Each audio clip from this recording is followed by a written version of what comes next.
اعوذ باللہ من الشیطان اللعین الرجیم بسم اللہ الرحمن الرحیم یا ایھا الذین آمنوا کتب علیکم الصیام کما کتب علی الذین من قبلکم لعلکم تتقون رب اشرح لی صدری ویسر لی امری واحلل عقدۃ من لسانی یفقهوا قولی ان اللہ وملائکتہ یصلون علی النبی یا ایھا الذین آمنوا صلوا علیہ وسلموا تسلیما۔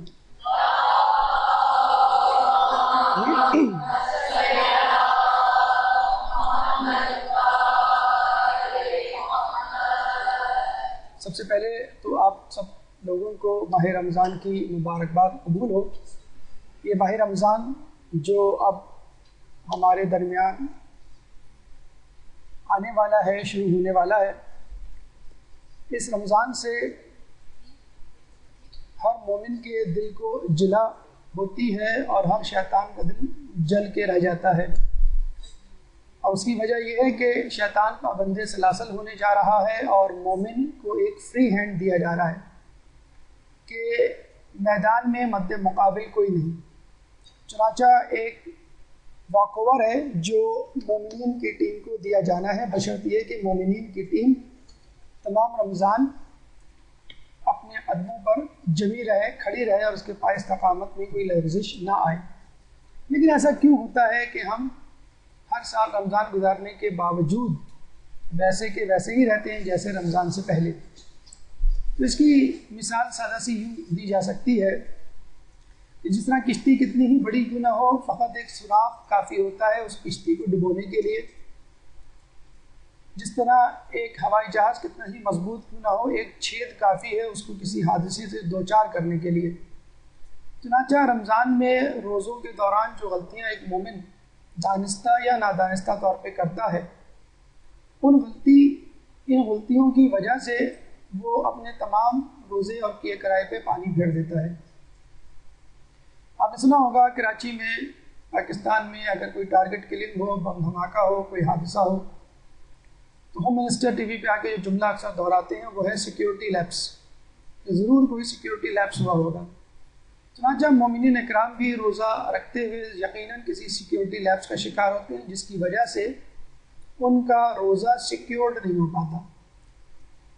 چنانچہ انہی غلطیوں کو مد نظر رکھتے ہوئے جو کہ ہمارے لیے ایک درد سر بن چکی ہیں، اس مومن کے لیے جو تمام تر کوششوں کے باوجود اس مہینے سے استفادہ کم حق نہیں ادا کر پاتا، ان غلطیوں کو مد نظر رکھتے ہوئے یہ درس آپ کے لیے تشکیل دیا گیا ہے کہ رمضان میں کس مقام پر اور کس طرح ہم سے غلطیاں سرزد ہوتی ہیں اور اس کا حل کیا ہے۔ تو آئیے ان غلطیوں کا ایک جائزہ لیتے ہیں، لیکن سب سے پہلے جو اہم چیز ہمیں مد نظر رکھنی ہے وہ یہ کہ اپنی مسٹیک کو مسٹیک سمجھیں اور اس کو قبول کریں۔ جب تک ایک انسان اپنی غلطیوں کو تسلیم نہیں کرے گا اس وقت تک وہ اس غلطی کے حل کے لیے کوئی تگ و دو نہیں کرے گا۔ اگر کسی مریض کو یہی نہیں معلوم کہ میں مریض ہوں تو وہ مرض کے علاج کے لیے کبھی بھی بھاگ دوڑ نہیں کرے گا۔ اس سے پہلے کہ ہم غلطیوں کا جائزہ لیں، اس سے پہلے چند مقدماتی گفتگو اہمیت رمضان کے حوالے سے ہمارے چھٹے امام جعفر صادق علیہ السلام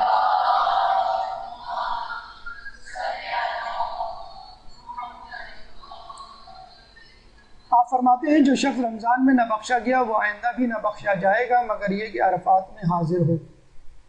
یعنی اگر آپ کو رمضان میں فرصت نہ ملی اپنے آپ کو بخشوانے کی تو آپ کو حج کے موقع پر حاضری دینی ہوگی۔ اب آپ کے پاس دو آپشن ہیں، یا تو روزہ رکھ لیں یا تو ذی الحج کا انتظار کریں اور حج پر جائیں۔ اور اگر آپ ان دو کاموں کو کمپیئر کریں تو آپ دیکھیں گے حج پر پیسے کی ضرورت ہے جو تقریباً 3.5 سے 4 لاکھ تک جا پہنچی ہے۔ روزے میں الٹا پیسے کی بچت ہے کہ اس میں کھانا پینا کم ہو جاتا ہے۔ حج میں دوری اختیار کرنی پڑتی ہے اپنے گھر والوں سے، جبکہ روزے میں خود آپ کا باس آپ کو جلدی چھٹی دے کر گھر والوں کے ساتھ چند فرصت کے لمحات گزارنے کی آسانی فراہم کرتا ہے۔ حج کے لیے 1.25 مہینے 1.5 مہینے کی چھٹی لینی پڑتی ہے، جبکہ یہاں پر آپ کا باس خود آپ کو جلدی چھٹی دیتا ہے۔ حج کے لیے سفر اختیار کرنا پڑتا ہے، خود مسائل سفر اتنے ہیں کہ وہ کسی عام انسان کے بس کی بات نہیں۔ چنانچہ حج کے لیے جو شرائط ہے اس میں ایک شرط یہ بھی ہے کہ سفر محفوظ ہو، جبکہ رمضان میں آپ کو سفر نہیں کرنا بلکہ لوگ سفر کرنے سے گریز کرتے ہیں، اور جو سفر کرتا ہے اس کے پر روزہ ثابت ہو جاتا ہے۔ حج کے لیے مسائل حج سیکھنا ضروری ہے۔ اگر کوئی غلطی ہو گئی یا خدا نخواستہ کوئی رکن ادا کرنے سے رہ گیا تو آپ کو وہ حج اے سے لے کے زیڈ تک، الف سے لے کے یہ تک دوبارہ کرنا ہے۔ حج میں آپ خدا کے مہمان ہوتے ہیں، جبکہ ماہ رمضان میں خدا آپ کے یہاں مہمان بن کر آتا ہے۔ آپ بن بلائے کسی کے مہمان بن سکتے ہیں، لیکن اگر کوئی خود آپ کے پاس مہمان آئے تو آپ کے لیے بڑی سعادت ہے۔ چنانچہ یہ فیصلہ اس وقت اور بھی آسان ہو جاتا ہے کہ جب حدیث رسول ہمارے سامنے آتی ہے کہ مومنوں کو جب دو کاموں میں اختیار کرنے کا موقع دیا جائے تو مومن کسی آسان، دو میں سے آسان کام کا انتخاب کرتا ہے۔ دوسرا اہم نقطہ یاد رکھیے کہ زندگی دو چیزوں کا نام ہے، dos and don'ts, haves and have nots, حلال اور حرام، جو کرنا ہے جو نہیں کرنا ہے۔ رمضان آپ کو ممنوعات سے بچانے کا نام ہے، اور وہ ممنوعات جو کہ عام دنوں میں جائز ہوتے ہیں، مثلا کھانا پینا جائز ہے اور ان سے اللہ تعالیٰ آپ کو روک رہا ہے۔ اب کھانے پینے سے اللہ کی رضا کا، تقوی کا کیا تعلق؟ روایات کہتی ہیں کہ بسیار خوری یعنی اوور ایٹنگ انسان کے دل کو مردہ بنا دیتی ہے، کیونکہ دل ایک کھیتی کی مانند ہے جو زیادہ کھانا اسے تباہ کر دیتا ہے۔ دیکھیے پودے کو پانی کی ضرورت ہے، پانی نہیں ملے تو وہ تباہ ہو جائے، مرجھا جائے، مر جائے، لیکن اگر پانی زیادہ مل جائے تو آپ نے دیکھا ہوگا کہ سیلاب میں کس طرح فصلیں تباہ ہوئی۔ اسی طرح شقی القلبی اس وقت پیدا ہوتی ہے جب آدمی کا پیٹ بھرا ہوتا ہے۔ اس کا اندازہ آپ رمضان میں آسانی سے لگا سکتے ہیں کہ افطار سے پہلے جن ہاتھوں میں تسبیح ہوتی ہے، افطار کے بعد ان ہاتھوں میں ریموٹ کنٹرول آ جاتا ہے۔ دشمن خدا ہے وہ شخص جو زیادہ کھاتا ہے اور زیادہ سوتا ہے، نماز نہ پڑھنے والا، روزہ نہ رکھنے والا، عبادات نہ کرنے والا، جھوٹ بولنے والا، غیبت کرنے والا، حرام کھانے والا اللہ کا دشمن نہیں، بلکہ وہ دشمن ہے جو زیادہ کھاتا ہے، زیادہ سوتا ہے۔ کیوں؟ حالانکہ دیکھا جائے تو زیادہ کھانا، زیادہ سونا کوئی حرام کام نہیں، لیکن حرام کی طرف آپ کو لے جاتے ہیں یہ دو کام۔ چنانچہ اللہ تعالیٰ نے ایسے لوگوں کو دشمن کہا ہے۔ بسیار خوری کی ضد یعنی گرسنگی، انڈر ایٹنگ یا کم کھانا، خدا اپنے فرشتوں کے درمیان فقر و مباحات کرتا ہے جو کم کھاتا ہے۔ کتنی بڑی عزت، کتنی بڑی ڈگنیٹی، کتنا بڑا مقام، کتنا مرتبہ، کتنا بڑا منصب آپ کو دیا جا رہا ہے فقط کم کھانے، کم سونے کی وجہ سے، کم کھانے کی وجہ سے، کہ اللہ تعالیٰ فخر کرتا ہے فرشتوں کے درمیان تو کہ دیکھو یہ وہ میرا بندہ ہے جو کم کھاتا ہے۔ اور اس سے بھی عجیب بات، اسرار الہی ان دلوں میں داخل نہیں ہوتے جن کے پیٹ بھرے ہوئے ہوتے ہیں۔ آپ دیکھ لیجئے کہ جب انسان کا پیٹ بھرا ہوتا ہے تو گناہوں کی سوچتی ہے، پیٹ خالی ہو تو خدا کی یاد آتی ہے۔ کہا جاتا ہے کہ انسان اپنی بھوک سے ایک لقمہ زیادہ کھا لے تو ائمہ کی زیارت سے محروم ہو جاتا ہے۔ تو اسرار الہی ان دلوں میں داخل نہیں ہوتے جن کے پیٹ بھرے ہوئے ہوتے۔ تو کم کھانا کتنا زیادہ اہم ہے حصول رضائے پروردگار کے لیے، اس کا اندازہ آپ کو ہو گیا ہوگا۔ اب آئیے مرغوبات کی طرف۔ اگر اللہ تعالیٰ نے بھوک اور پیاس کی صورت میں، نیند کی کمی کی صورت میں آپ کے لیے کوئی تکلیف، مصیبت رکھی ہے، اگر یہ ہے تو دوسری طرف مرغوبات بھی رکھی ہے، آسانیاں۔ حدیث میں ہے کہ تمہاری سانسیں تسبیح اور تمہارا سونا عبادت۔ آپ نے سنا ہوگا کہ لیلۃ القدر میں فقط جاگنا عبادت ہے۔ اگر آپ کچھ نہ بھی کریں اور جاگتے رہیں تو آپ کا جاگنا بھی عبادت ہے۔ کتنی بڑی بات ہے، کتنی حیرت ہوتی ہے سن کر یہ بات کہ کچھ نہ کریں اور جاگتے رہیں عبادت ہے۔ یہاں تو اس سے زیادہ حیرت ہونی چاہیے کہ آپ جاگ بھی نہیں رہے، آپ تو سو رہے ہیں غفلت میں، اس کے باوجود اللہ تعالیٰ آپ کے سونے کو عبادت شمار کر رہا ہے۔ آپ کچھ نہیں کہہ رہے، صرف سانس لے رہے ہیں، وہ آپ کی تسبیح ہے۔ اور پھر اسی رمضان میں، ماہ رمضان میں شب قدر جو ایک رات ہے لیکن 1000 مہینوں سے بہتر ہے، 83 ایئرز، مور دین 80 ایئرز، لائف ٹائم، ایک زندگی سے بھی زیادہ کے برابر عبادت کا ثواب انسان اس رات میں کما سکتا ہے۔ اور خود بندش شیطان اتنی بڑی آسانی، اتنی بڑی رعایت، اتنی بڑی کنسیشن ہے کہ انسان خوشی سے جھوم جائے کہ جس چور سے، جس ڈکیت سے، جس لٹیرے سے، جس دشمن سے مجھے خوف تھا کہ وہ میری نیکیوں کو ہڑپ کر لے گا، اچک لے گا، چوری کر لے گا، وہ دشمن موجود ہی نہیں۔ لیکن ان تمام تر فضائل کے باوجود اگر دیکھا جائے تو کچھ لوگوں کے لیے ماہ رمضان ایک عادت بن چکا ہے. میں 10 سال سے روزہ رکھ رہا ہوں, میں 50 سال سے روزہ رکھ رہا ہوں, میں 20 سال سے روزہ رکھ رہا ہوں, ایک روزہ نہیں چھوٹا. عادت بن چکی ہے روزہ رکھنا. کچھ لوگوں کے لیے ثقافت ہے, ٹی وی آن کرے لگ رہا ہے کہ رمضان نہیں بلکہ ایک کلچر ویلیو ہے جسے ہمیں مینٹین کر کے رکھنا ہے. افطار میں کھانے کیسے ہوں گے, سحری کیسے ہوگی, دن کیسے گزارنا ہے, راتوں کو شب بیداری کیسے کرنی ہے, لہو و لعب کی محفلیں جما کے. لیکن حقیقت میں کچھ لوگ جو کہ بہت کم ہیں ان کے لیے رمضان واقعی ماہ رمضان ایک عبادت کے سوا کچھ بھی نہیں. لیکن اگر آپ ہم سے پوچھیں تو رمضان ایک گھن چکر ہے. اگر آپ کو اس غیر پارلیمانی لفظ پر اعتراض ہے تو اس کو حذف کیے دیتے ہیں اور اس کا نام سرکس رکھ لیتے ہیں. کیونکہ انسان اس رمضان میں مہینے میں جوکر سے کم نہیں لگتا. خواتین صبح اٹھتی ہیں 10 مرتبہ استخارہ کرتی ہیں, کام کریں کہ نہ کریں کہ ہمارا روزہ ہے. مرد حضرات آفس میں جانے کے لیے بار بار گھڑی دیکھتے ہیں کب جائیں, ابھی تو بہت وقت ہے, آج ہمارا روزہ ہے, جائیں یا نہ جائیں. آفس جا کے یا خود گھر میں انسان جو ہے کٹی پتنگ کی طرح رہتا ہے, کبھی ادھر ڈھلکا کبھی ادھر ڈھلکا. ہر چیز جو ہے, ہر شے جو ہے اس کو بستر لگتی ہے.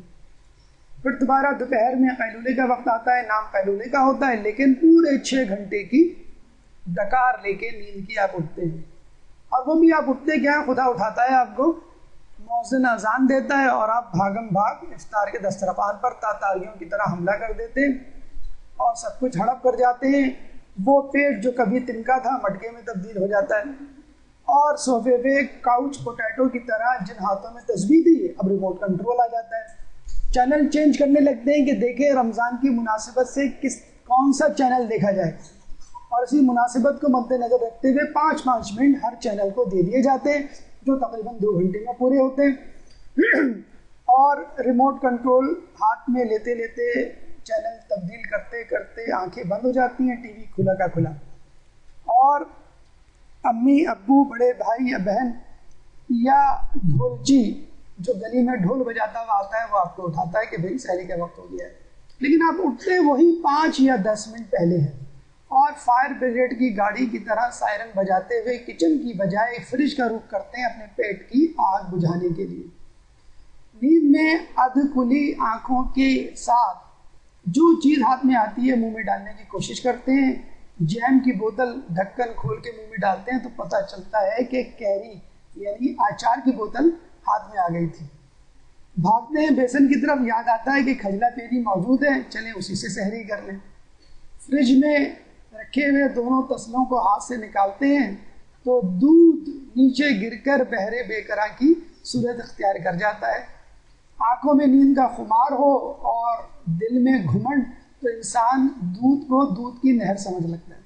کہتا ہے یا خدا ابھی تو میں نے روزہ شروع بھی نہیں کیا, تو نے مجھے جنت میں پہنچا دیا, دودھ کی نہریں بہا دی. چلو میں دودھ ہاتھ میں لیے پینے کی کوشش کرتا ہے, پیر پھسلتا ہے دروازے سے باہر, اور باہر مسجد کے میناروں سے اذان کی آواز بلند ہوتی ہے, اللہ اکبر اللہ اکبر. نہ کھجلا ملا, نہ پھیلی صنم, نہ ادھر کے رہے نہ ادھر کے رہے.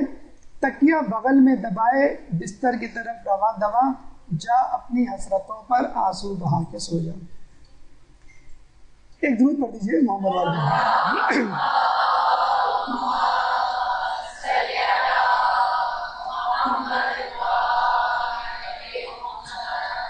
یہ تھی ایک روزہ دار کی ڈائری کا ایک صفحہ. اب آئیے ڈائری بند کر کے روایات کا خزانہ کھولتے ہیں کہ اس میں رمضان کے حوالے سے ہمارے لیے کیا. جس شخص کے 2 دن برابر ہوں وہ خسارے میں رہا. اس حدیث کو اسٹریچ کر لیجئے, ملٹیپلائی کر دیجئے 30 سے. جس شخص کے 2 مہینے برابر ہوئے وہ خسارے میں رہا.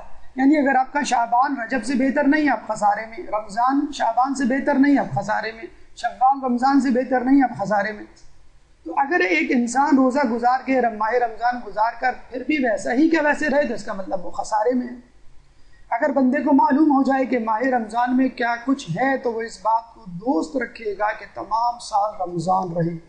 بچوں کی چھٹیاں آج ختم ہو رہی ہیں, کل سے وہ اسکول جائیں گے, ان سے پوچھیں وہ یہی کہتے ہیں کہ کاش 2 مہینے کی چھٹیاں پورے سال رہیں. اسی طرح اگر ہمیں اجر معلوم ہو جائے رمضان کا تو ہر کوئی یہ چاہے گا کہ پورے سال رمضان رہے. رمضان کے اتنے فوائد ہیں کہ اگر وہ فوائد ہی بیان کیے جائیں تو شاید ماہ رمضان مکمل ہو جائے، فوائد پورے نہ ہوں۔ فقط 5ویں روزے کا ثواب آپ کے لیے منتخب کر کے ہم پیش کر رہے ہیں، کیونکہ یہ ٹیسٹ کانشیس لوگوں کے لیے ہے۔ ٹیسٹ کانشیس لوگوں کو اردو میں P2 لوگ کہتے ہیں۔ 5واں روزہ جو رکھتا ہے فقط اس کے لیے یہ ہے کہ ماہ رمضان کے 5ویں روز اللہ روزہ دار کے لیے 10 لاکھ شہر، اور ہر شہر میں 70,000 گھر، ہر گھر میں 70,000 دسترخوان، ہر دسترخوان پر 70,000 پیالے، اور ہر پیالے میں 60,000 اقسام کے کھانے، اور ہر کھانا مختلف ذائقے کا۔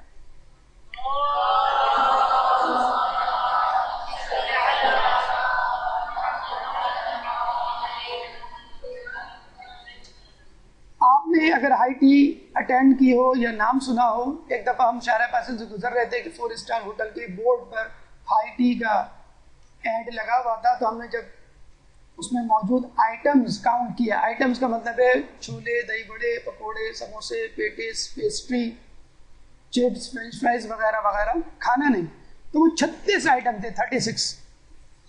اسی طرح جو لوگ باربیکیو اٹینڈ کر چکے ہوں، بوفے اٹینڈ کر چکے ہوں، تو ان کو یہ معلوم ہوگا کہ 90 ڈشز، 100 ڈشز، 150، 200 ڈشز ہوتی ہے۔ آدمی کے لیے امیجن کرنا مشکل ہے، کنفیوز ہو جاتا ہے میں کیا کروں۔ ایسے لوگوں کے لیے اللہ تعالیٰ نے فقط 5ویں روزے میں اتنا ثواب رکھا ہے۔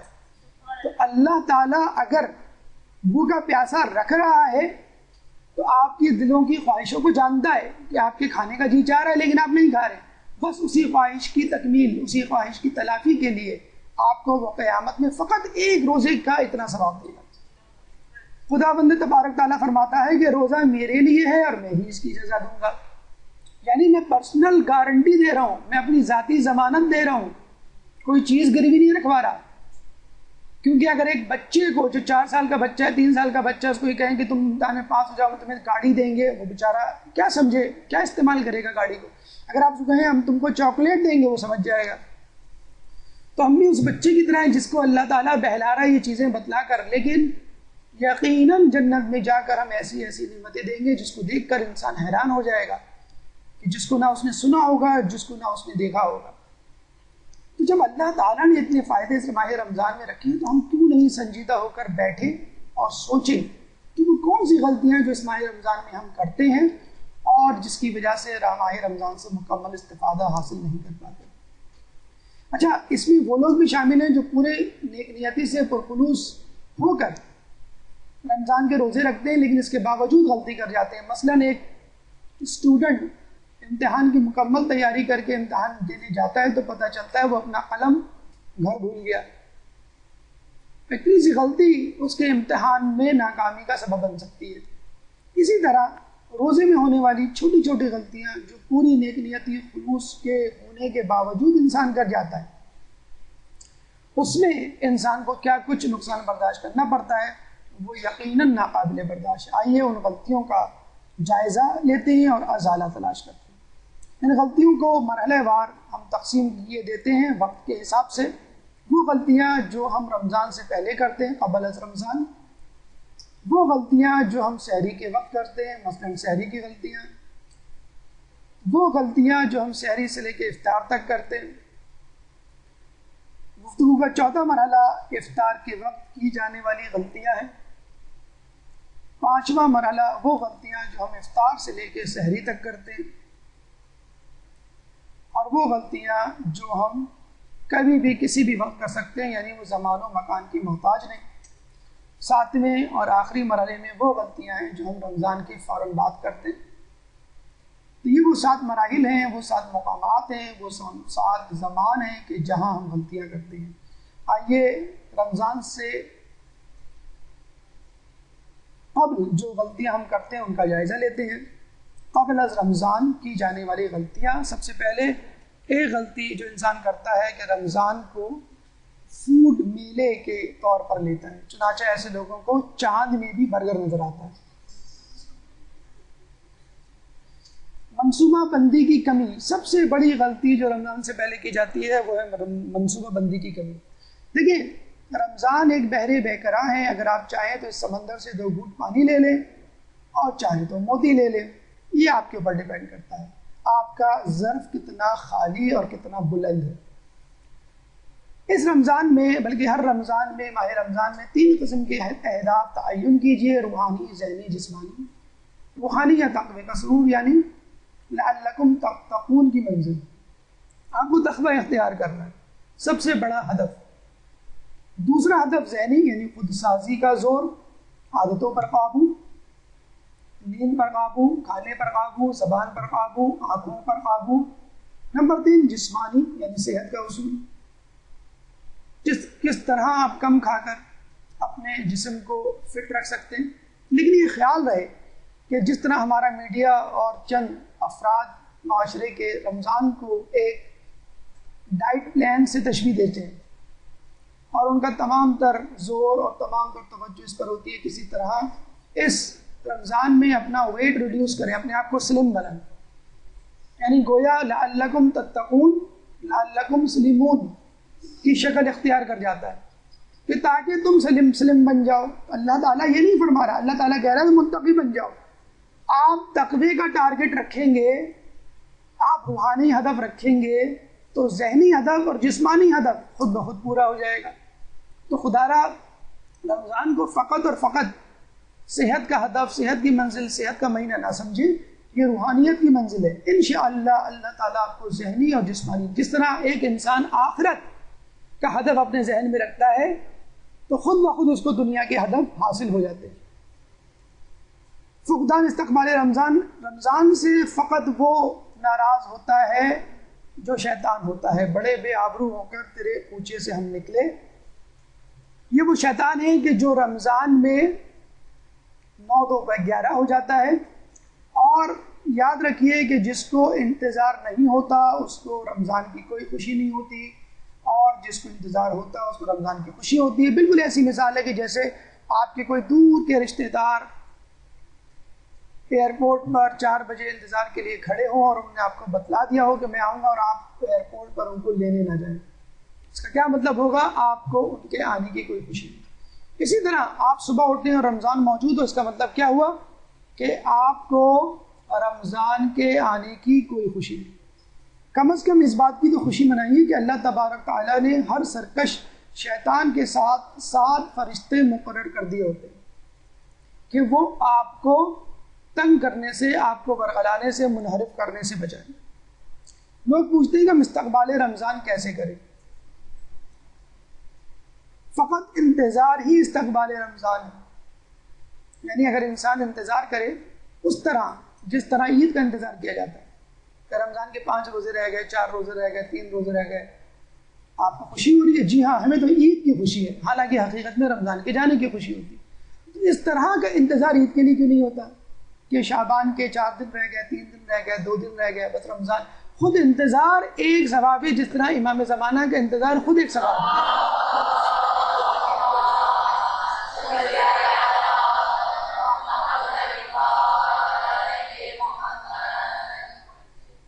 اپنا موضوع گفتگو رمضان بنائیے، جس طرح رمضان میں آپ کا موضوع گفتگو عید اور عید کی شاپنگ ہوتا ہے، ڈریسز کی گفتگو کی جاتی ہے، کھانے پکانے کی ریسیپی کی گفتگو کی جاتی ہے، تو رمضان میں رمضان سے پہلے رمضان کی پلاننگ اور گفتگو سے متعلق گفتگو کیجیے۔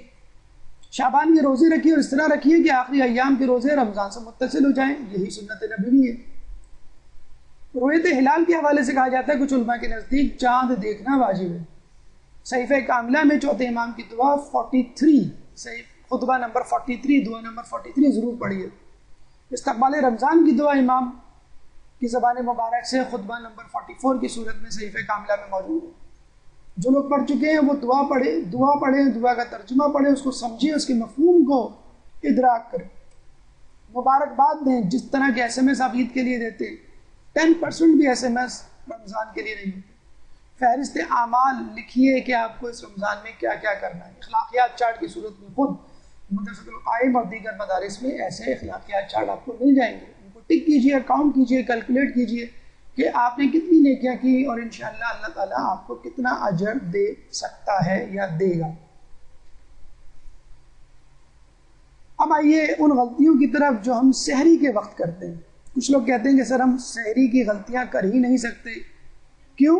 ہم سحری نہیں کرتے. تو یہ سب سے بڑا نقصان ہے، اور اپنے آپ کو یہود و نصارہ کے مشابہ بنانا ہے، کیونکہ احادیث میں سحری کی بڑی تاکید آئی ہے. پہلی غلطی جو رمضان سحری کے وقت ہم سے ہوتی ہے وہ یہ ہے دیر تک سونا. ظاہر سی بات ہے، اگر آدمی دیر تک جاگے گا دیر تک سوئے گا. سب سے غیر منظم کھانا سحری کا ہوتا ہے، حالانکہ کہا یہ جاتا ہے کہ سب سے اہم کھانا یا وقت سحری کا ہے. اگر آپ سحری بہتر کریں گے تو روزہ بھی اچھا گزرے گا. جو سوتا ہے وہ کھوتا ہے، پنجابی والا نہیں، اردو والا. کیا کھوتا ہے؟ سحری کھوتا ہے، نماز شب کھوتا ہے، نماز فجر کھوتا ہے، سحر خیزی کھوتا ہے، اور اپنے کام میں وقت پر پہنچنے کو کھوتا ہے. اگر خود نہیں کھوتا ہے تو کم از کم یہ چیزیں ضرور کھوتا ہے. اب آپ دیکھیے سحری یہ پھینی کے 20 آورز ہیں جو آپ کو فقط رمضان میں نظر آتے ہیں، اس کے بعد پتہ نہیں یہ کہاں چلی جاتی ہے. رسول فرماتے ہیں ہمارے اور دیگر ادیان کے درمیان فرق سحری کا ہے. یاد رکھیے کہ جب آپ کم سحری کریں گے تو آپ کی گلوکوز کی مقدار جسم میں کم ہو جائے گی، اور جب مقدار کم ہو جائے گی تو پورا دن آپ کا تکلیف میں گزرے گا. اگر آپ نے افطار کم کی تو کوئی مسئلہ نہیں، آپ کو سونا ہے، گھر میں رہنا ہے. اور اگر آپ نے سحری کم کی تو آپ چلتے چلتے گر پڑیں گے، آپ اپنا کام انجام نہیں دے سکتے. اسی طرح کچھ لوگوں نے کہا ہے کہ ناشتہ بادشاہوں کی طرح ہونا چاہیے. ایڈل ڈیوس امریکہ کی مشہور نیوٹریشنسٹ، تو کم از کم روایتوں کی طرف نہیں تو کم از کم ایک امریکی سائنٹسٹ کی طرف رخ کیجئے اور ناشتہ اس طرح کیجئے کہ کم از کم آپ کا روزہ بہت اچھی طرح گزر سکے. نماز شب ایک بہت بڑی بہت اہم عبادت جو رمضان میں بآسانی دستیاب ہے. بہانہ نماز شب کا ہوتا ہے، کرتے ہم سحری ہیں، ہدف سحری ہوتا ہے اور نماز شب چھوٹ جاتی ہے. اور ہمارے خیال میں محرم میں بھی نماز شب کے لیے اس طرح کی آسانی فراہم نہیں ہوتی، بلکہ اور ہم مشکل بنا دیتے ہیں. رات گئے تک مجالس اٹینڈ کرنا اور جس نماز کے مصائب ہم سن کر آتے ہیں اسی نماز کو قضا کرنا دن میں، کتنی بڑی بد نصیبی ہے. کم از کم رمضان میں سحری کے لیے آپ کو جاگنا ہے، اس سحری کے بہانے آپ نماز شب پڑھ لیجئے، جس کے بارے میں قرآن میں آیا ہے کہ پس کسی نفس کو نہیں معلوم ہے کہ اس کے لیے کیا کیا خلقیہ چشم کا سامان چھپا رکھا ہے جو ان کے اعمال کی جزا ہے. سورہ سجدہ آیت نمبر 17. خود امام فرماتے ہیں کہ بندہ جو بھی نیک عمل کرتا ہے اس کا ثواب قرآن مجید میں موجود ہے سوائے نماز شب کے ثواب کے. اور نماز شب کیا، کچھ لوگ تو یہاں نماز فجر قضا کر دیتے ہیں اور ان کو امی کی بجائے پھر بلی آ کے اٹھاتی ہے. سحر خیزی دیکھیں خود بڑی نعمت ہے.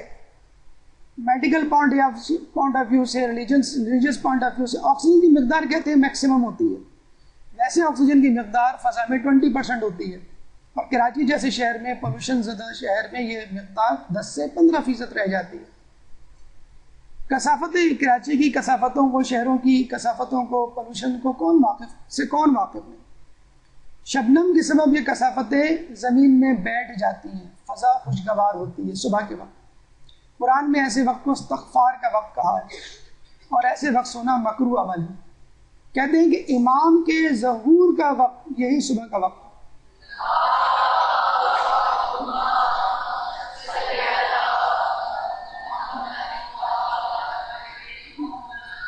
اور جب پوچھا گیا جنت میں کس طرح کا موسم ہوگا تو بتلایا گیا کہ فجر سے لے کر شمس کے طلوع ہونے تک کا وقت جنت میں ہوگا. امام کے وقت کو، جنت کے وقت کو ابھی سے ٹیسٹ کرنا شروع کر دیجیے. خود صبح اٹھنا ایک گریٹ جاب ہے اور جاب میں رزق میں اضافے کا سبب ہے. صبح کے وقت سونا رزق کو روکتا ہے، حدیث رسول ہے. کہتے ہیں کہ امریکی سیلز مین سے پوچھا گیا کہ آپ کی کامیابی کا راز کیا ہے، تو اس نے کہا میں تمام امریکیوں سے 1 گھنٹہ پہلے اٹھتا ہوں. تو جو شخص 1 گھنٹہ پہلے اٹھ کر اپنی دنیا بنا سکتا ہے تو کیا ایک مومن 1 گھنٹہ پہلے اٹھ کر نماز شب پڑھ کر اپنی آخرت اور دنیا دونوں نہیں سنوار سکتا؟ اسی طرح کراچی کے کاروباری شخص کو کہا گیا کہ آپ کی کامیابی کا راز، تو انہوں نے کہا کہ میں تمام دکانداروں سے 1 گھنٹہ پہلے دکان کھولتا ہوں.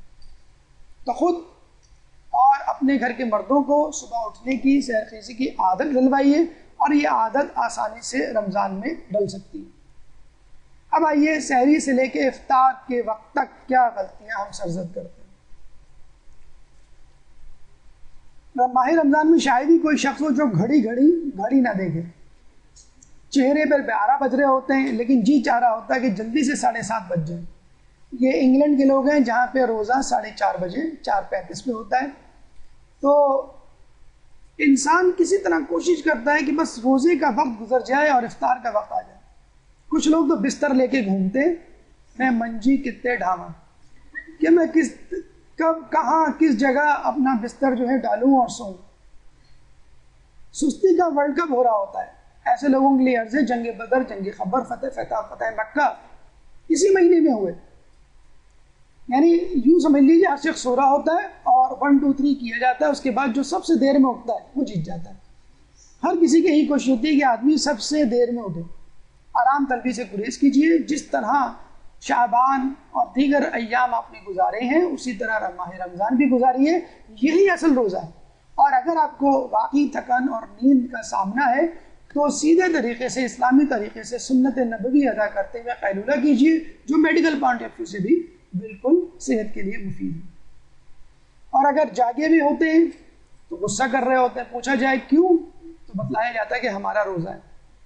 دیکھیں غصہ جو ہے وہ پاگل پن کا دورہ ہے روایت کے مطابق، کیونکہ انسان بعد میں ندامت محسوس کرتا ہے۔ اگر وہ ندامت محسوس نہ کرے تو اس کا مطلب اس کا پاگل پن مستقل ہو چکا ہے۔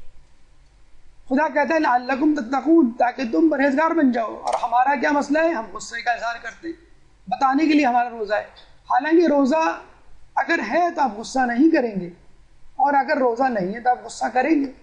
تو غصے میں تو روزے میں غصہ رفو چکر ہو جانا چاہیے، بجائے اس کے کہ وہ آپ کے اوپر طاری ہو۔ اور ایک اور بات یاد رکھیے، جو لوگ سحری سے پرہیز کرتے ہیں ان کے جسم میں، ان کے برین میں گلوکوز کی کمی ہو جاتی ہے، اور یہی گلوکوز کی کمی اریٹیشن، چڑچڑاہٹ کا سبب بنتی ہے۔ اور کچھ لوگ کھانا پینا تو بند کرتے ہیں لیکن گناہوں کا تسلسل جاری رکھتے ہیں۔ روایتوں میں آیا ہے کہ رمضان کو رمضان کہا ہی اس لیے جاتا ہے کہ یہ لفظ رمز سے نکلا ہے، اور رمز کا مطلب ہے جلا ڈالنا۔ تو یہ مہینہ گناہوں کو جلا ڈالتا ہے۔ مولا کو نصیحت کرتے ہوئے رسول اللہ فرماتے ہیں، اے ابو الحسن، اس مہینے میں سب سے افضل عمل اللہ تبارک تعالیٰ کی حرام کردہ چیزوں سے دور رہنا ہے۔ کھانا پینا، ترک کرنا روزہ نہیں ہے، اصل روزہ ہے گناہوں سے اپنے آپ کو دور رکھنا۔ اور کس کو فرما رہے ہیں؟ مولا علی کو۔ تو پھر ہم مومنین کو کس حد تک شدت سے گناہوں سے دور رہنے پر مصر ہونا چاہیے۔ دیکھیے یاد رکھیے، سب سے بہترین روزہ وہ ہے کہ جس میں گناہ تو دور کی بات، دل میں کوئی فاسد خیالات بھی نہ آئے۔ دل کا روزہ زبان کے روزے سے اور زبان کا روزہ پیٹ کے روزے سے بہتر ہے۔ یعنی عام لوگوں کا روزہ کیا ہے کہ وہ کھانے پینے سے پرہیز کریں، یہ تو منیمم ریکوائرمنٹ ہے روزے کی، 50% پاسنگ مارکس۔ خواص کا روزہ کیا ہے؟ وہ گناہوں سے پرہیز کریں۔ اگر آپ نے کھانے پینے سے بھی پرہیز کیا، گناہوں سے بھی پرہیز کیا، تو آپ گڈ سے بیٹر ہو گئے۔ اور اگر آپ بیسٹ کا درجہ حاصل کرنا چاہتے ہیں تو اپنے دل میں آنے والے خیالات سے بھی گریز کریں۔ عید آئے گی تو میں یہ کروں گی، عید آئے گی تو میں یہ کروں گا۔ یعنی جو گناہ آپ نہیں کر رہے، نہیں کر پا رہے یا شرما رہے، ان گناہوں کو آپ نے چیک لسٹ میں لکھ لیا ہے کہ عید کے بعد، رمضان کے بعد کروں گا۔ یاد رکھیے کہ دل میں نیکیوں کے پھول، نیکیوں کے گلاب اس وقت تک نہیں کھل سکتے جب تک آپ دل میں موجود گناہوں کو جلا نہ ڈالیں۔ اگر اس کے باوجود گناہوں کا تسلسل جاری رہا تو یو آر دا لوزر۔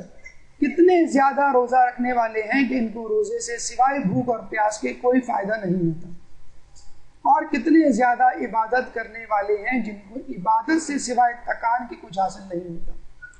دیکھیے بڑا بدنصیب شخص ہے وہ جو روزے نہ رکھے، اور اس سے بھی بدنصیب وہ شخص ہے جو روزے تو رکھے لیکن روزہ رکھنے کے باوجود روزے کے فوائد حاصل نہ کر پائے۔ مثلا جو روزہ رکھنے کے باوجود غیبت کر رہا ہے، جھوٹ بول رہا ہے، حرام کھا رہا ہے، نظروں کو حرام چیزوں کو دیکھنے سے نہیں بچا رہا ہے، کانوں کو حرام چیزوں کے سننے سے نہیں بچا رہا ہے، تو یہ سب سے بدنصیب ہے کہ تو نے روزہ ہی کیوں رکھا۔ اگر روزہ کرنے کے باوجود بھی تجھ کو یہ تمام چیزیں کرنی تھی تو تیرا روزہ ابس ہے۔ جو کم ترین لہو و لعب یا فضولیات ہے جس پر انسان راضی ہو جاتا ہے وہ ہے سونا، انڈور گیمز، باتیں کرنا، ٹی وی دیکھنا اور کچھ نہ کرنا. اگر کسی سے پوچھیں آپ کیا کر رہے ہو تو وہ کیا کہتا ہے؟ کچھ نہیں کر رہا. یہ ہمارا قومی مشغلہ ہے. کیا کر رہے ہو؟ کچھ نہیں کر رہا. ارے بھائی کچھ تو کرو، پڑھو لکھو، عبادت کرو. نہیں کچھ نہیں کر رہا. اچھا بھائی کھیل لو. نہیں کھیلنا بھی نہیں ہے. تو پتہ نہیں وہ کیا سوچ رہے ہوتے ہیں، پاکستان بنا رہے ہوتے ہیں، کیا کر رہے ہوتے ہیں.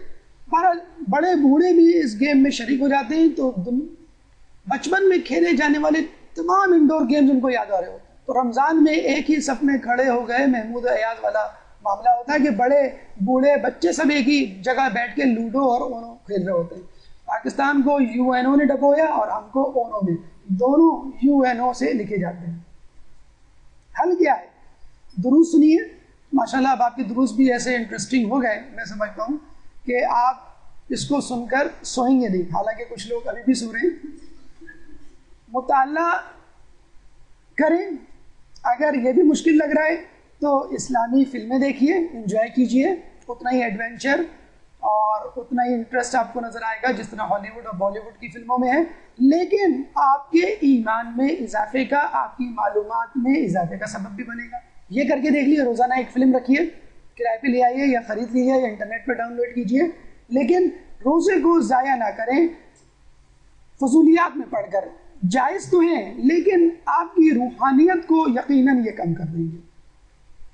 افطار کے وقت لوگوں کی یہ حالت ہوتی ہے، کاش افطار کے بعد بھی ہو عجز و انکساری کی شکل کہ کب اذان ہو ہم سجدے میں گریں اور منہ سے کھجور اٹھا کر کھائیں. تو خدا را ایسے وقت میں افطار کے سامنے نہ بیٹھیں. لگے گا کہ افطار آپ کا منہ چڑھا رہی ہے، آپ کچھ نہیں کر سکتے. دعا اذکار کریں، نافلہ نماز پڑھیں، تلاوت قرآن کریں. سب سے اہم انٹرسٹنگ چیز ہو سکتی ہے گھر والوں کی مدد کریں. مرد حضرات سے دستبستہ گزارش ہے کہ اپنی خواتین کے کاموں میں ان کی افطاری کو ہیلپ آؤٹ کریں، کوآپریٹ کریں، کیونکہ گھر کے کاموں میں مدد دینا 1000 حج، 1000 عمرہ، 1000 بیماروں کی تیمارداری، 1000 نافلہ نمازوں سے بہتر ہے. تو کولر بھر کے رکھ دینا، فرش سجا دینا، پلیٹیں اٹھا کے رکھ دینا، یہ چھوٹے چھوٹے کام ہیں جس میں آپ گھر والوں کی مدد کر سکتے ہیں. اور گھر والوں کی مدد نہیں، ایک روزے دار کی مدد ہو رہی ہے. تو ایسے کام ضرور کریں تاکہ آپ کو حج و عمرے کا ثواب ملے. اب آئیے افطار کی غلطیوں پر. افطار کی غلطیاں اتنی ہیں جتنا افطار کے کھانے اور ڈشز. آپ نے ایک زمانے میں سنا ہوگا ڈاکٹروں کے پاس جاتے ہیں ٹیسٹ کروانے، ڈاکٹر ایک لسٹ لیتے ہیں، 2-4 ٹیسٹ پہ ٹک لگاتے ہیں اور کہتے ہیں یہ ٹیسٹ کروا لیں. آج کل کے ڈاکٹر کیا کرتے ہیں؟ 2-4 ٹیسٹ پہ کراس لگاتے ہیں اور کہتے ہیں باقی سب کروا لیں. تو بس 2-4 چیزوں کے جس میں سبزیاں پیش ہیں، تمام چیزیں چاہتے ہیں ہم کہ ہمارے دسترخوان پر موجود ہوں. سستی کا ورلڈ کپ تو دیکھ لیا آپ نے، اب کھالوں کا اولمپک بھی دیکھ لیا.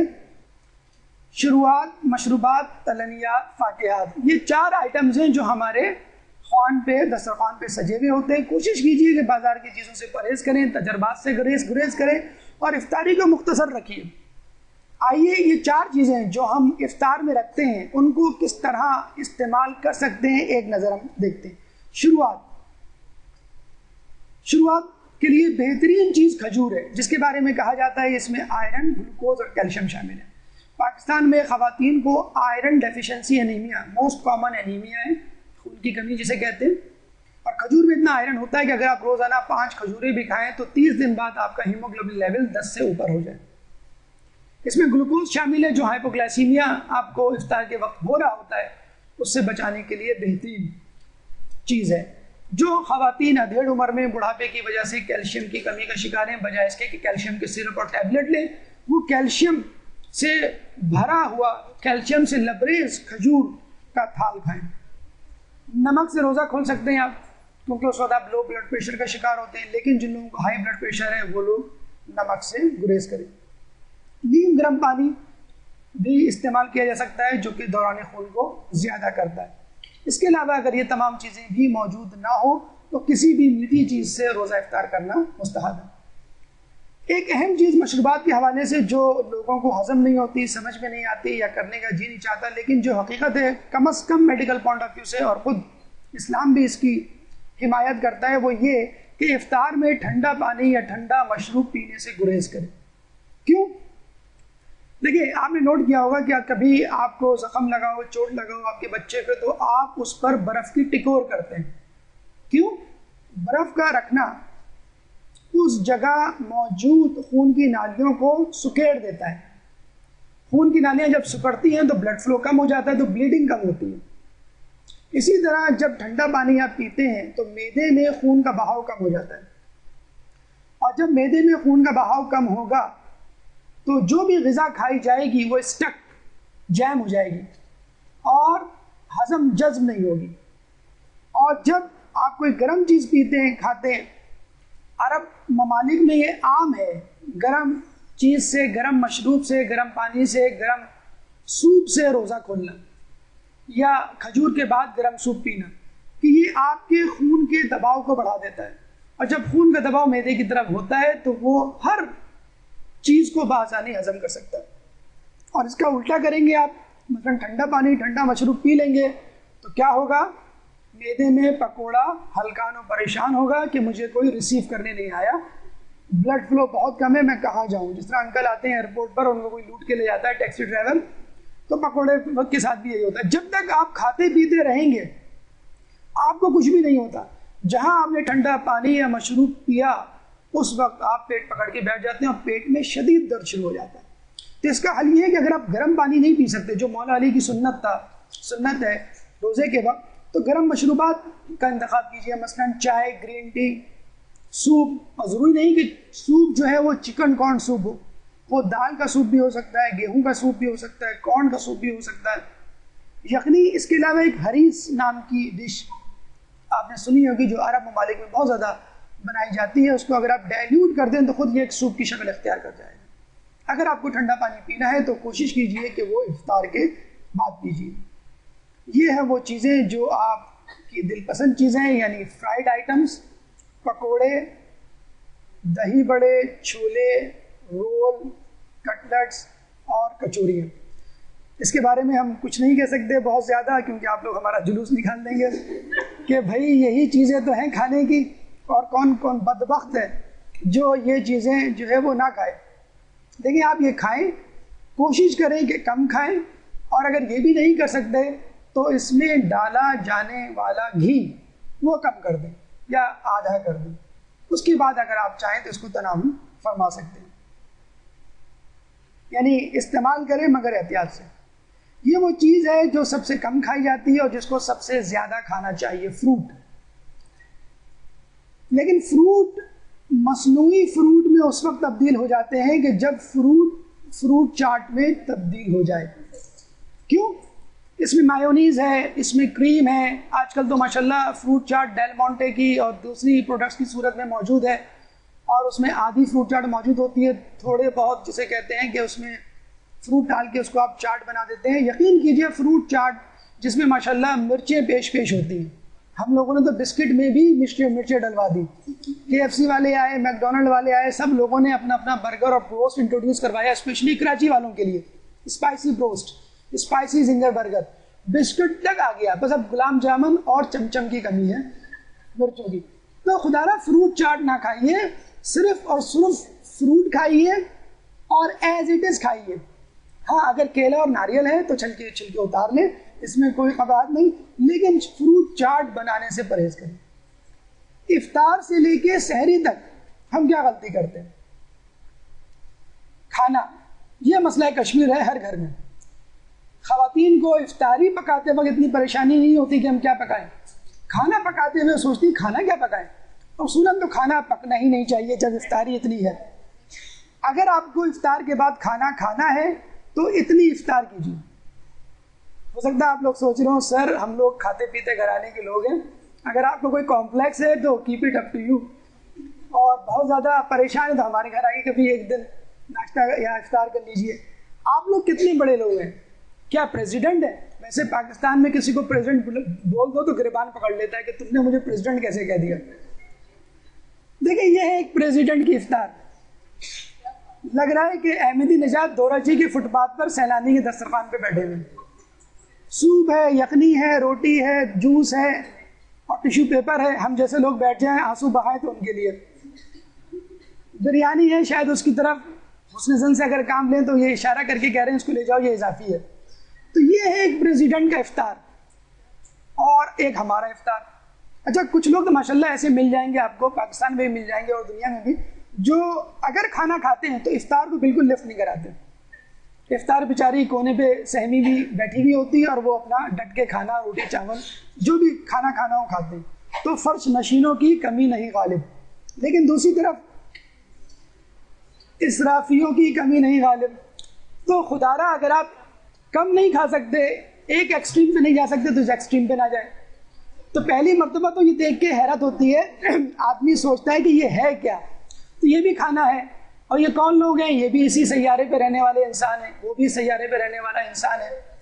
تو یہ دیکھیں یہ فرق ہے لائف اسٹائل میں. تو روایات میں آیا ہے کہ جو لوگ میانہ روی کا راستہ اختیار نہیں کرتے ان کو اسراف ہلاک کر دیتا ہے. تو یہ ہے وہ اسراف جو آپ رمضان میں کرتے ہیں جو نہیں کرنا چاہیے. اور پھر افطار کے بعد سینڈوچ ہاتھ میں دبوچے، جو بھی سامنے سے گزرتا ہے دعا کرتے ہوئے اب تو آپ کو خدا ہی اٹھائے گا. اور ہوتا بھی یوں ہی ہے، سحری میں اذان کے وقت آنکھ کھلتی ہے یا اذان سے پہلے کہ اب کھانے کا وقت آ گیا.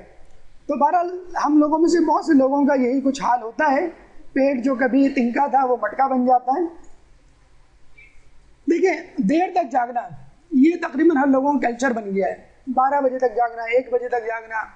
کھارا دار تو ماشاءاللہ نمبر 1 ہے، پوری رات جاگتے ہیں. ہم نے کہا ماشاءاللہ آپ لوگ سب سے زیادہ ثواب کماتے ہیں. کہیں گے سر باگڑا ہوٹل پہ کیسا ثواب؟ تو وہ ہوٹل میں ہیں یا جیسے کہتے ہیں تکے والے کی دکان پر ہیں، گلی میں نائٹ میچ ہو رہے ہیں. مطلب لڑکوں نے بھی نائٹ میچ جو ہے وہ گلیوں میں کھیلنا شروع کر دیا ہے اور رات گئے تک، اور صبح جو ہے وہ آپ سو رہے ہوتے ہیں. سعودی عرب اگر کسی کا جانا ہو عرب کنٹریز تو اس نے دیکھا ہوگا وہاں پہ لوگ رات بھر جاگتے ہیں، رات بھر شاپنگ سینٹر کھلے رہتے ہیں اور دن بھر سو رہے ہوتے ہیں.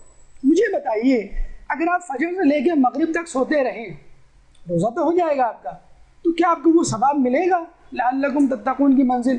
تو آپ کا جو لائف اسٹائل ہے اگر یہی ہے تو ٹھیک ہے آپ یہی رکھیے. بہت ہی کوئی بیوقوف ہوگا جو اس طرح کا لائف اسٹائل رکھے، لیکن رمضان میں آپ یہ لائف اسٹائل کیوں اڈاپٹ کر دیں؟ ٹھیک ہے تھوڑی بہت تھکن بھوک کی وجہ سے نیند آ جاتی ہے وہ ضرور لیجیے، لیکن مسلسل آرام کرنا اور بالکل اپنے آپ کو اپ سائڈ ڈاؤن کر لینا. ایران میں ہم نے سنا ہے کہ رمضان میں فجر سے آفس کھل جاتے ہیں اور ظہر میں لوگ گھر چلے جاتے ہیں. یہ ہے لائف اسٹائل بہتر، بجائے اس کے کہ آپ عرب کنٹریز کی طرح رات بھر جاگیں اور دن بھر سوئیں. قرآن پڑھیے، اگر آپ کو جاگنا ہے تو کوئی بہتر کام کیجیے. قرآن پڑھیے، مطالعہ کیجیے، دروس میں شرکت کیجیے، راؤنڈ ٹیبل یا اس قسم کی جو بھی دینی محافل ہوتی ہے. اگر جاگنا ہے تو خدا را ان کاموں میں حصہ لے کر جائیے تاکہ آپ کو کوئی جاگنے کا ثواب بھی ملے. لیکن پھر ہوتا کیا ہے، 1, 1.5, 2 بجے تک جاگتے ہیں اور ایک آنکھ کھلی رکھ کے بستر پہ چلے جاتے ہیں، ایک آنکھ سے سوتے ہیں، ایک آنکھ سے جاگتے ہیں کہ پتہ نہیں کب سحری ہو جائے. تو باقیہ رات 2 گھنٹے 2.5 گھنٹے جو بچتے ہیں وہ بھی آپ کے جو ہے وہ جاگنے کی نظر ہو جاتی ہے.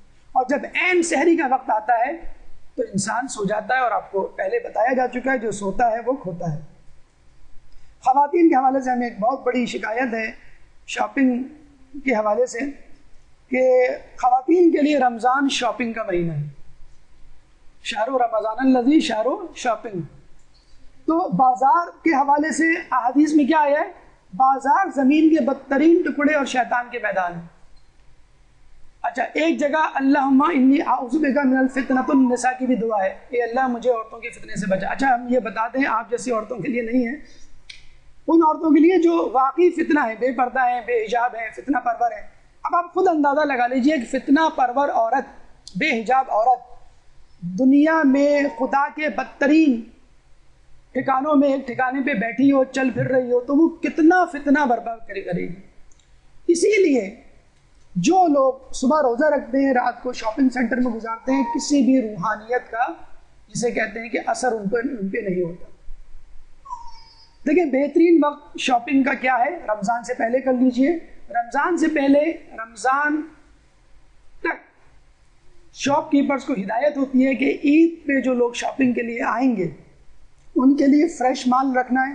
اس لیے پرانا اسٹاک رمضان سے پہلے ختم کرنا ہوتا ہے اگر آپ کو یقین نہیں ہے تو طارق روڈ اور بہادر آباد، کلفٹن اور حیدری کی مارکیٹوں کو دیکھ ڈالیے، اس وقت ہر جگہ سیل لگی ہوئی ہے جو پہلی رمضان تک رہے گی، اس کے بعد رمضان کا عید کا اسٹاک آ جائے گا، سیل نہیں لگے۔ بہترین وقت ہے رمضان سے پہلے عید کی شاپنگ، نہیں کر سکتے تو رمضان میں کیجیے لیکن دن کے وقت کیجیے، اور دن میں بھی بہترین وقت افطار سے پہلے کا ہے، ایک آدھ دن 2 دن نکال لیجیے رمضان میں اگر آپ نے نہیں کی ہے رمضان میں، رمضان کے آنے تک شاپنگ، کیونکہ اس وقت بھوک دکانداروں کی عروج پر ہوتی ہے اور وہ تقوی کے اعلیٰ درجوں پر ہوتے ہیں، چنانچہ جھوٹ اور حرام کمائی سے عموماً لوگ پرہیز کرتے ہیں، شاپنگ سینٹر اور دکانیں خالی ہوتی ہیں، بڑا آسانی آپ جسے کہتے ہیں وہاں پر شاپنگ کر سکتی ہے، ورنہ رات میں مردوں کے شانہ بشانہ شاپنگ کرنی پڑ جاتی ہے۔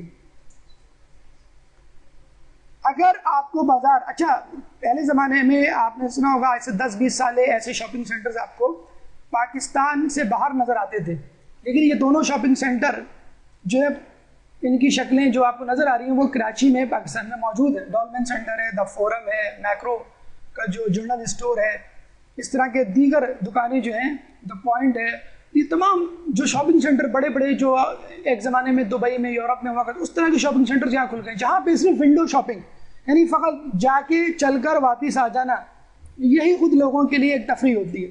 اگر آپ جائیں اس کے لیے کہا گیا ہے کہ بازار غلطی اور غفلت کا مقام ہوتے ہیں، لہذا جو شخص وہاں ایک مرتبہ خدا کی تسبیح کرتا ہے اللہ اس کے لیے 10 لاکھ نیکیاں لکھ دیتا ہے۔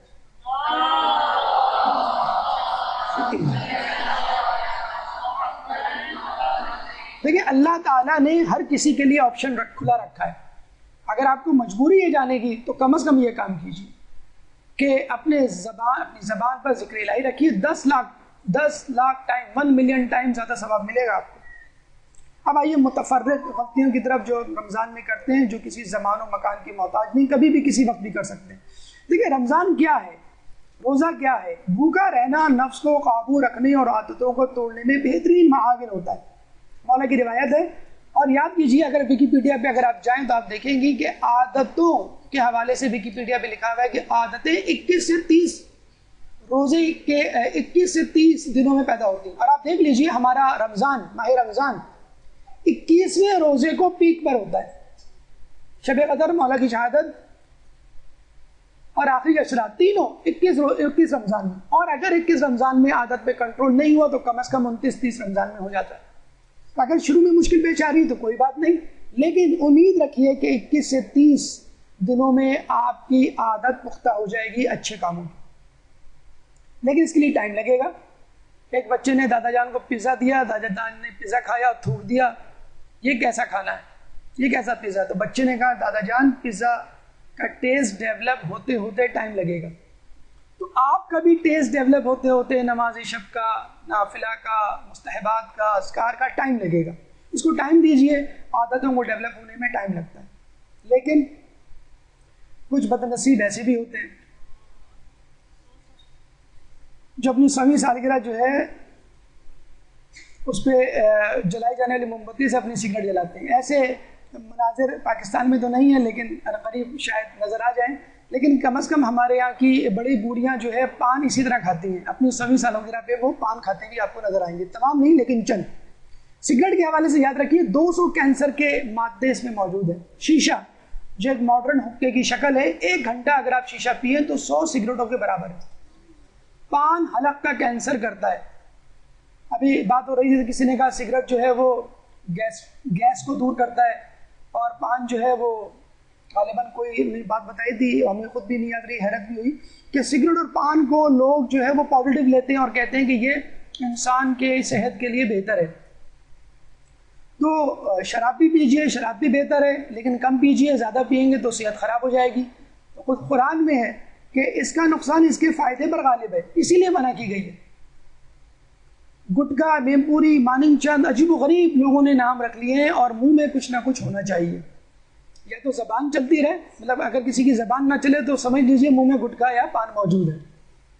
تو یہ چیزیں کھا کے پاکستان کے حوالے سے کہا جاتا ہے کہ پاکستان میں جو حلق کا کینسر ہوتا ہے وہ سب سے زیادہ پان اور گٹکے وغیرہ کھانے کی وجہ سے ہوتا ہے۔ ایک خبر کے مطابق پاکستانی 11 ارب روپے کی چائے ہڑپ کر جاتے ہیں، شاید اس وجہ سے کہ پاکستان میں ہر شخص کام کرنے کے بعد چائے پانی کے پیسے ضرور مانگتا ہے۔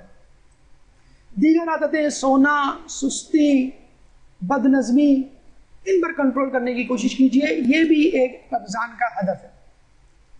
سونے پر کنٹرول. جو لوگ بہت زیادہ سوتے ہیں وہ رمضان میں اس عادت کو کنٹرول کر لیتے ہیں، لیکن دیکھا یہ گیا ہے کہ الٹا اس عادت کو مزید بگاڑا جاتا ہے رمضان میں زیادہ سو کر. ڈسپلن رمضان میں جتنا مینٹین کر سکتے ہیں آپ کیجیے، اور اس کو رمضان کے بعد بھی مینٹین کیجیے. یقین کیجیے یہ عادت آپ کے رمضان کے بعد بہت کام آئے گی. ٹائم مینجمنٹ، ہر کام کو اہم سمجھنا، گھر والوں کو اہمیت دینا. گھر میں دیکھیے لوگ کس طرح ایک ساتھ بیٹھے ہوئے ہوتے ہیں، خوش گپیاں کر رہے ہوتے ہیں، ایک دوسرے کی باتیں سن رہے ہوتے ہیں. چھوٹے چھوٹے کاموں پہ توجہ دینا، یہ آپ کو انتظامی صلاحیتیں جو پنپنے کا جو موقع ملتا ہے وہ رمضان کے دنوں میں ملتا ہے. ایمرجنسی کے لیے اپنے آپ کو تیار رکھنا رمضان کا دوسرا نام ہے. اب آپ دیکھیں نا صبح ایک دم سے ہڑبڑا کے آپ کو اٹھا دیا جاتا ہے 4:30 بجے 4 بجے. نیند میں آپ کو کھلایا جاتا ہے کہ نہیں بھوک نہیں بھی لگ رہی تو بھی کھاؤ. بھوک میں آپ کام کر رہے ہوتے ہیں، دوسروں کا خیال رکھ رہے ہوتے ہیں رمضان کے باوجود، کیونکہ آپ کا بھی روزہ ہوتا ہے. صبر کی عادت، یہ سب کیا ہے؟ دیکھا جائے تو ایک بحرانی کیفیت سے تیار ہونے کی ٹریننگ ہے. اور سب سے بڑی بحرانی کیفیت جو آنے والی ہے وہ ہے امام زمانہ کا ظہور.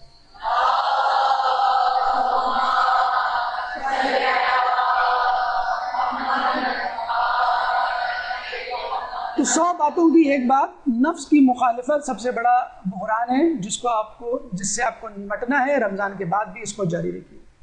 لوگ عموماً قرآن کی طرف توجہ نہیں دیتے. نہ صرف قرآن بلکہ توریت، انجیل، زبور بترتیب 6، 12 اور 18 رمضان کو نازل ہوئی.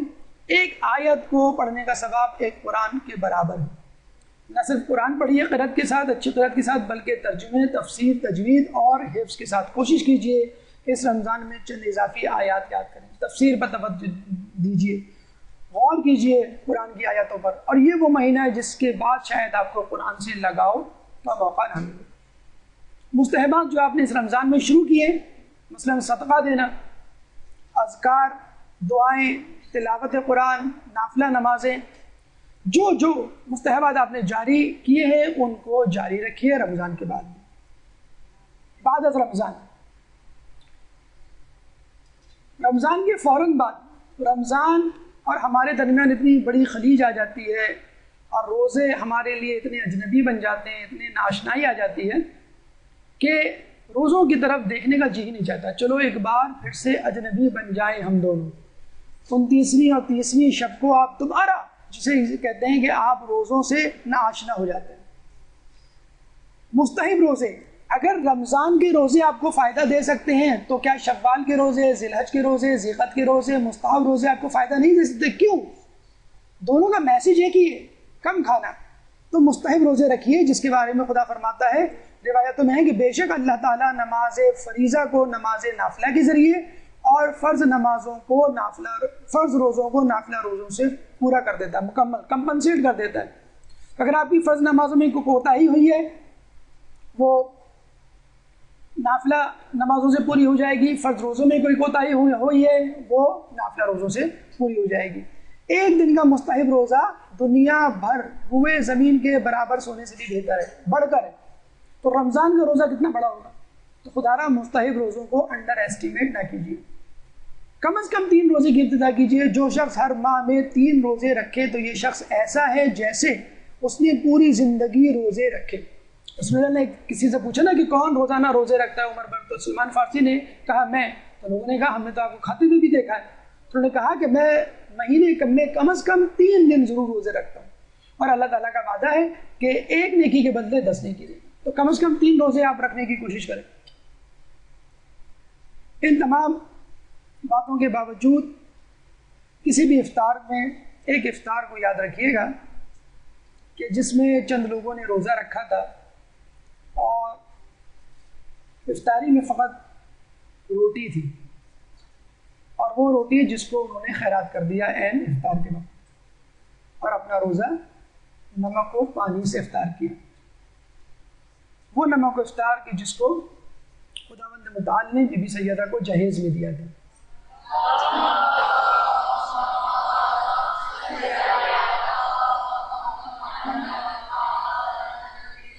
لیکن نمک کو افطار، نمک کو پانی بی بی سیدہ نے اپنی امت کو بخش دیا، لیکن اس کے باوجود امت نے نمک کھانے کے باوجود نمک حرامی نہ چھوڑی، اور لوگوں نے پانی کے دریا سے بہتی گنگا سمجھ کر اس میں ہاتھ بھی دھوئے، لیکن حسین کو پیاسا میدان کربلا میں شہادت کے لیے چھوڑ دیا۔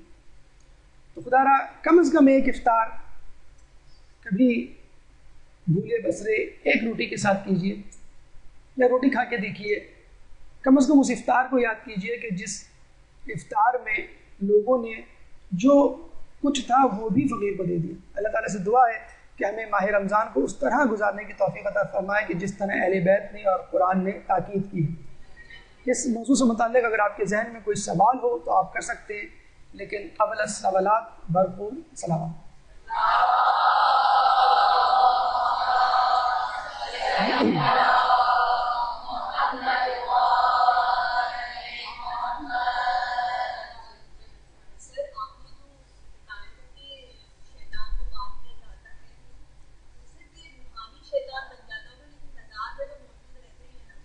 کہاں رہتا ہے موجود؟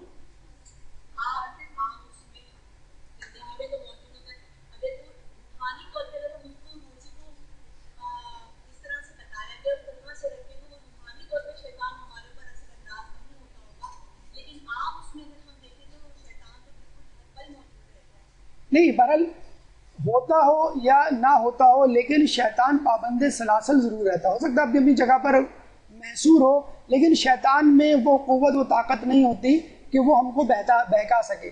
اگر اس کے باوجود بھی کوئی مومن، کوئی مسلمان، کوئی انسان گناہ کرتا ہے تو سمجھ لیجئے اس کا نفس اتنا ٹرین ہو چکا ہے، جیسے ہم نے کہا نا کہ آپ کے نفس میں بھی کچھ صلاحیتیں ہوتی ہیں جو آپ کو گناہ کروانے پر مجبور کرتی ہیں، بلکہ یہ نفس ہی جو گناہ کرتا ہے، شیطان تو اسٹیمولیٹ کرتا ہے، ورغلاتا ہے، گمراہ کرتا ہے، صرف بسوسے ڈالتا ہے۔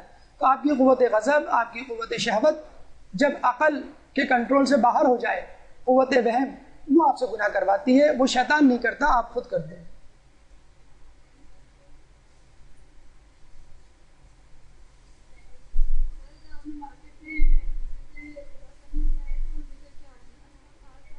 کوئی بھی ذکر کیجیے، کوئی خاص ذکر کا تذکرہ نہیں ہے روایت میں، کوئی بھی نہیں اس حوالے سے، اس روایت کے حوالے سے، ورنہ تو بہت سارے ہیں، جیسے تسبیحات اربع ہے، اس کے بارے میں بڑی تاکید ہے، استغفار ہے، صلوات ہے۔ جی اللہ تعالیٰ سے دعا ہے کہ جو کچھ پڑھا اور سنا اس پہ عمل کرنے کی توفیق عطا فرمائے، امام کے ظہور میں تعجیل فرمائے، اور ہمیں امام کے سپاہیوں میں شامل فرمائے۔ وآخر دعوانا